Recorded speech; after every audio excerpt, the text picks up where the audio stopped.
Buenas tardes, es el profesor Alirio Sánchez.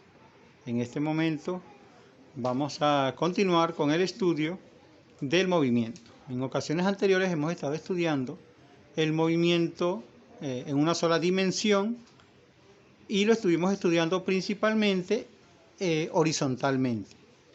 Continuamos con el movimiento rectilíneo uniformemente variado, pero en esta ocasión estaremos estudiando el movimiento unidimensional también en una sola dimensión, pero vertical. ¿Okay? Cuando hablamos de vertical nos referimos a un movimiento que se da completamente desde arriba hacia abajo o desde abajo hacia arriba. ¿Okay? Vertical.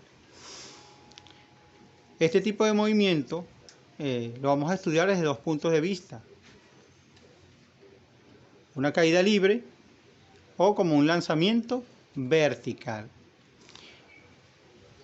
Cuando hablamos de caída libre, nos referimos entonces a el movimiento que realiza un objeto cuando su velocidad inicial es cero. ¿Ok? Por ejemplo, tenemos este objeto, ahí está detenido, velocidad inicial cero, se dejó caer. ¿Ok? O se soltó, o se desprendió. Todas esas son palabras que me indican que el objeto comienza una caída libre. ¿Ok? Velocidad inicial cero.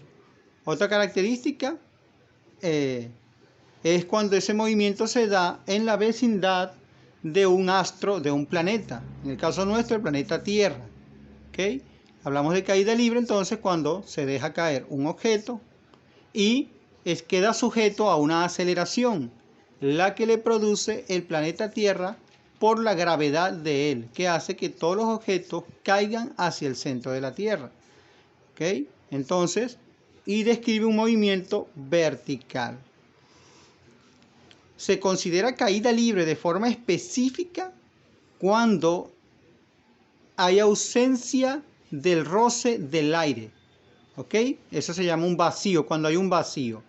Eso es lo que llamamos una caída libre. Pero, para efectos prácticos, se puede considerar una caída libre aquí en el planeta Tierra cuando los objetos no son muy grandes ni muy pequeños y cuando la resistencia del aire no los afecta mucho. Entonces podemos considerar la caída de algunos objetos en el planeta Tierra como una caída libre. ¿Okay? Cuando una persona se suelta de un paracaídas, cuando se deja caer una bala, un objeto, ¿okay? Y cuando las distancias son pequeñas. Hablamos de lanzamiento vertical, puede ser hacia arriba, puede ser hacia abajo, cuando ocurre lo siguiente. Cuando le damos un impulso al objeto, cuando se lanza, cuando se tira, ¿ok? En este caso, ese fue un lanzamiento hacia abajo. También lo tenemos cuando lanzamos el objeto hacia arriba, ¿ok? Se le imprime una velocidad inicial. Cuando el lanzamiento es hacia abajo, ¿verdad? Cuando se impulsa hacia abajo, ese es un lanzamiento vertical hacia abajo. Cuando el objeto se impulsa hacia arriba, entonces tenemos el lanzamiento vertical hacia arriba.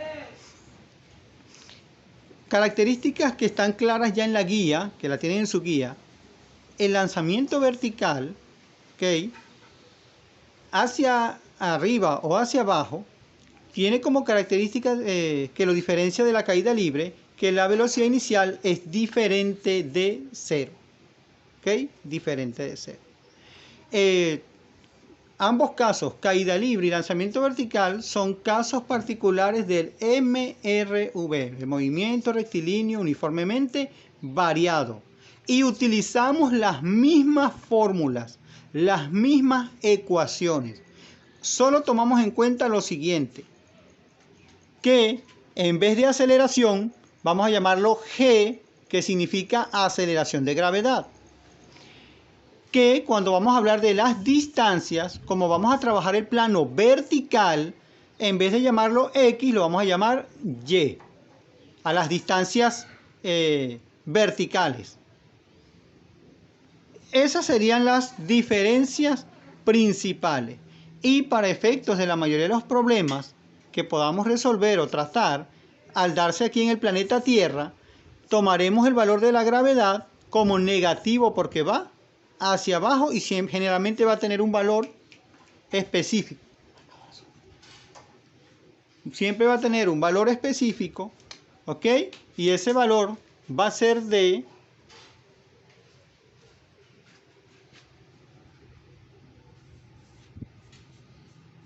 menos 9,8 metros sobre segundo al cuadrado, ¿ok? Ese va a ser el valor que nosotros vamos a estar trabajando para la mayoría de los ejercicios. G es igual a menos 9,8 metros sobre segundo al cuadrado, ¿ok? Y otra cosa que deben tener en cuenta, siempre se recomienda que el sistema de referencia desde donde vamos a medir las distancias lo vamos a colocar en el punto desde donde se lanzó el objeto o se dejó caer, ¿ok? Si, por ejemplo,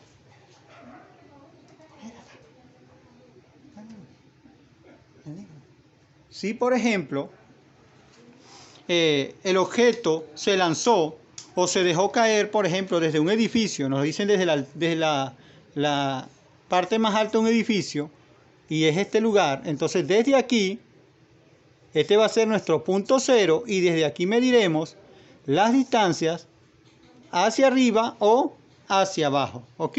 Si este es mi punto cero, hacia abajo las distancias se van a medir de forma negativa y hacia arriba las vamos a medir positivas, ¿ok? Entonces, eso es una de las cosas que debemos tomar en consideración. Vamos a medir las distancias desde el punto donde se lance o se deje caer el objeto. Si en este caso es aquí, entonces aquí colocamos el 0, medimos hacia arriba positivo, medimos hacia arriba, hacia abajo negativo las distancias recorridas por el móvil. Ahora, en cambio, si el objeto se lanza desde el suelo, entonces aquí colocaríamos, ¿verdad?, nuestro punto de referencia. Aquí sería el 0. Hacia arriba medimos, por supuesto, positivo, y hacia abajo sería negativo, ¿ok? Otras cosas que debemos tener claro, que necesito que tengan claro: en el lanzamiento vertical, cuando el objeto se lanza hacia arriba, como se está lanzando en la dirección positiva del eje Y, la velocidad va a ser positiva, ¿ok? Las distancias recorridas hacia arriba serían positivas. Pero en el lanzamiento vertical hacia abajo, cuando se lanza el objeto hacia abajo, entonces las velocidades tienen un valor negativo porque se mueven en la dirección negativa del eje Y. Otra cosa, en el lanzamiento vertical hacia arriba hay una particularidad y algo especial, y es que cuando el objeto se mueve hacia arriba es un movimiento rectilíneo uniformemente retardado, y cuando el objeto se mueve ahora hacia abajo, cuando llega a su punto más alto, ahí la velocidad se hace 0, y luego cuando comienza a descender, el movimiento allí es un movimiento rectilíneo uniformemente acelerado.